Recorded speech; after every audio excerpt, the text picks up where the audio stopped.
अस्सलाम वालेकुम friends. Drama serial खुमार बहुत ही इंटरेस्टिंग मोड पे आ गया है। हरीम जिसको फ़ाइज़ के सब घर वाले बेवकूफ़ समझते हैं और कदम कदम पे इसकी बेइज्जती करते हैं, मगर फ़ाइज़ हरीम से बहुत मोहब्बत करता है और सब घर वालों के सामने हरीम के लिए ढाल बनकर खड़ा हो जाता है। तो फ़ाइज़ का बड़ा भाई रेहान, जो कि ख़ुद तो बीवी का ग़ुलाम होता है, मगर फिर भी अपनी माँ कहकशा बेगम को इस पे बड़ा नाज़ होता है, क्योंकि इसकी बीवी एक करोड़पति माँ बाप की इकलौती बेटी जो होती है, और कहकशा बेगम की नज़र में तो इज़्ज़त सिर्फ पैसे की होती है। इसलिए इनको रेहान का बीवी का ग़ुलाम बनकर इसके इशारों पे चलने पे भी कोई एतराज़ नहीं होता और ना ही कोई बुराई नज़र आती है। मगर इनको बुराई नज़र आती है तो सिर्फ हरीम में, क्योंकि हरीम एक गरीब और सफ़ेद पोश घर की बेटी जो है,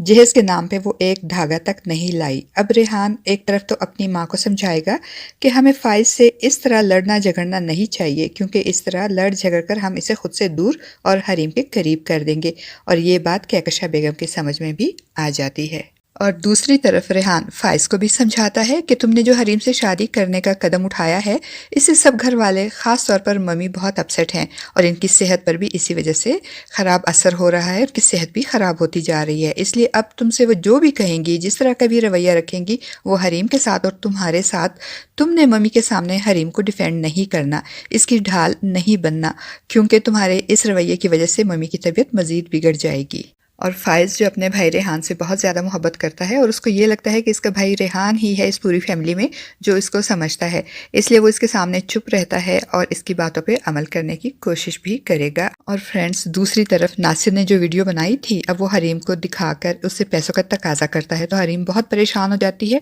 वो इस कश्मकश में होती है कि क्या उसे ये बात अपने भाई रूफ़ी या फिर फ़ाइज़ को बता देनी चाहिए या नहीं। और फिर जब वो रूफ़ी को बताने का फ़ैसला करेगी, उसे बताने लगेगी, तो उसी वक्त उसकी माँ की तबीयत ख़राब हो जाती है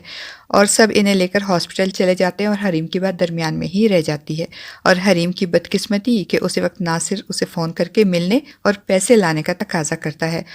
और चारों नाचार हरीम अपने जेवर बेचकर पैसे लेकर नासिर से मिलने रेस्टोरेंट चली जाएगी। और फ्रेंड्स, वो एक बार फिर वही गलती दोहराएगी जो वो पहले कर चुकी है, और इस पहली गलती को दुरुस्त करने के चक्कर में अब वो एक नई गलती करने जा रही है। वो पैसे देकर नासिर से अपने सामने वीडियो तो डिलीट करवा देती है, और नासिर जैसा कमीना फितरत इंसान भी हरीम की तसल्ली की खातिर उसके सामने ही वीडियो डिलीट कर देता है। लेकिन असल वीडियो तो उसके पास लैपटॉप में ही महफूज होती है, और उस वक्त हरीम के जहन में ये बात बिल्कुल भी नहीं होती, क्योंकि वो बहुत परेशान होती है और किसी भी तरीके से नासिर से और इसकी कमीनगी से जान छुड़ाना चाहती है और अपनी इज्जत बचाना चाहती है। इसलिए वो इस पॉइंट पे गौर ही नहीं करेगी, और नासिर जैसा कमीना फितरत इंसान हरीम की इस मुलाकात की वीडियो भी रिकॉर्ड कर लेता है। और हरीम जो ये समझती है कि शायद पैसे देने और वीडियो डिलीट करवाने से अब वो महफूज हो गई है, वो ये नहीं जानती कि अब वो मज़ीद इस दलदल में फंस चुकी है, और अब तो नासिर के पास एक नहीं बल्कि दो दो वीडियोस आ गई हैं, और हरीम की ज़िंदगी तबाह करने के लिए अब नासिर इन वीडियोस को फ़ाइज़ और उसके घर वालों को भी भेजेगा।